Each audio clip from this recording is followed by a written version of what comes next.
Assalamualaikum warahmatullahi wabarakatuh. Perkenalkan kami dari kelompok 7. Di sini kami akan mempresentasikan hasil kerja kelompok kami. Sebelumnya, izinkan kami memperkenalkan diri terlebih dahulu. Saya Yongesti Gusti dan saya bersama dua rekan saya, Anissa Maila Dewi Rinjani dan Eiga Yorda Umami. Di sini kami akan mempresentasikan hasil kerja kelompok kami yang berjudul Teori Kebenaran Ilmiah. Pertama adalah pengertian teori kebenaran ilmiah. Harold Hartitus menyatakan bahwa kebenaran adalah suatu yang sesuai dengan kenyataan atau fakta atau sesuai dengan situasi aktual. Menurut Verhaeghe dan Haryono pada tahun 1989, dalam ilmu pengetahuan kebenaran bersifat sementara atau relatif. Kebenaran ilmiah lahir pada proses penelitian ilmiah dan harus melalui prosedur yang baku dengan tahapan-tahapan tertentu yang disebut dengan istilah metodologi. Ada banyak teori mengenai kebenaran di dalam filsafat. Beberapa teori tentang kebenaran yang akan dijelaskan dalam PPT ini adalah teori kebenaran koherensi, kebenaran korespondensi, kebenaran pragmatis, kebenaran performatif, kebenaran proposisi, kebenaran konstruktivis, dan kebenaran religiusisme. Pertama adalah kebenaran koherensi. Secara singkat, paham ini mengatakan bahwa suatu proposisi cenderung benar jika proposisi tersebut dalam keadaan saling berhubungan dengan proposisi yang benar atau jika makna yang dikandungnya dalam keadaan saling berhubungan dengan pengalaman kita. Suatu pernyataan dianggap benar bila pernyataan itu bersifat koheren atau konsisten dengan pernyataan sebelumnya yang dianggap benar.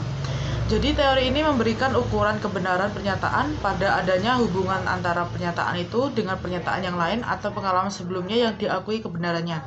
Jika ada hubungan berarti benar, jika tidak berarti tidak benar. Kebenaran terletak pada hubungan antara pernyataan dan pengalaman. Semakin banyak hubungannya, semakin tinggi derajat kebenaran itu.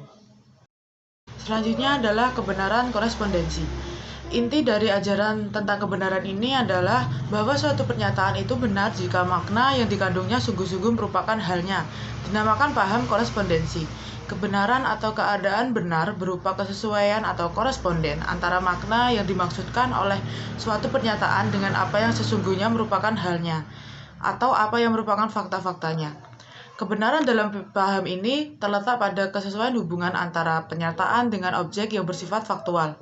Paham ini banyak dianut oleh penganut realisme dan materialisme. Penganut realisme membawa ukuran kebenaran dari dunia ide ke dunia empiris dan kenyataan kebenaran berada pada alam realitas objektif. Selanjutnya adalah teori pragmatis.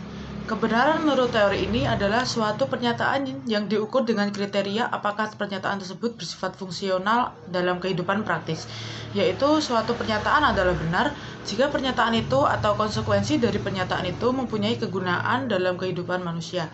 Kebenaran tidak diukur dengan adanya hubungan atau kesesuaian antara pernyataan dengan lainnya.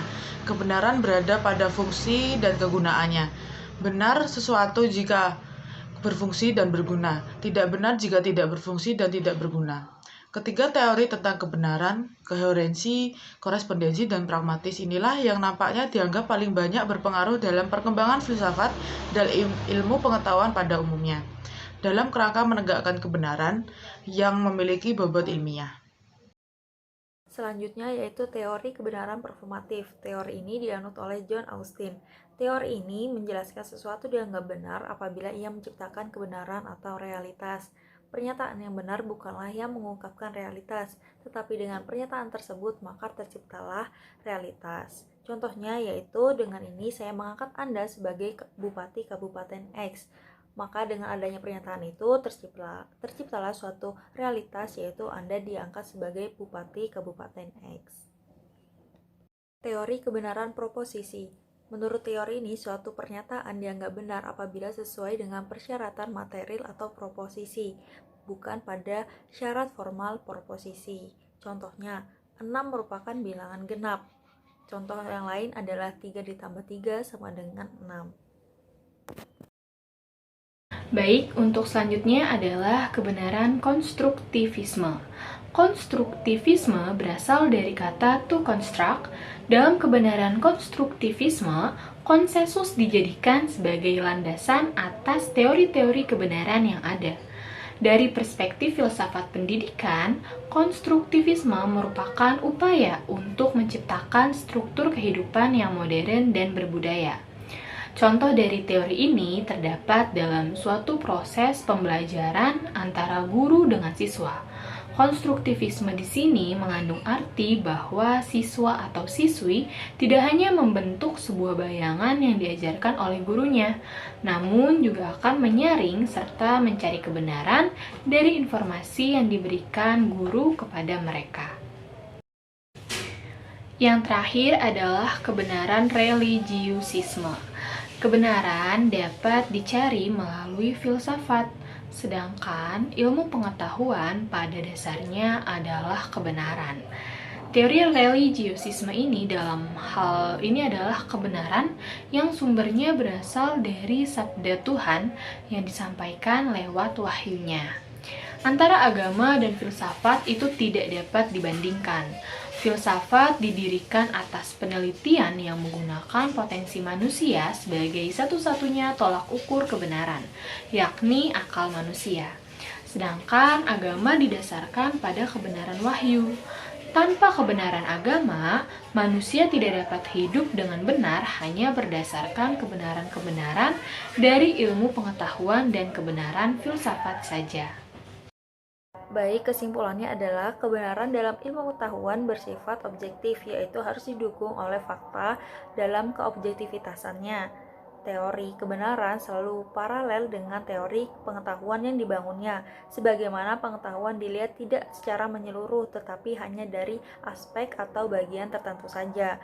Demikian pula kebenaran hanya dilihat dan diperoleh dari pemahaman terhadap pengetahuan yang tidak menyeluruh tersebut. Demikian pemaparan materi tentang teori kebenaran ilmiah yang disampaikan oleh kelompok 7.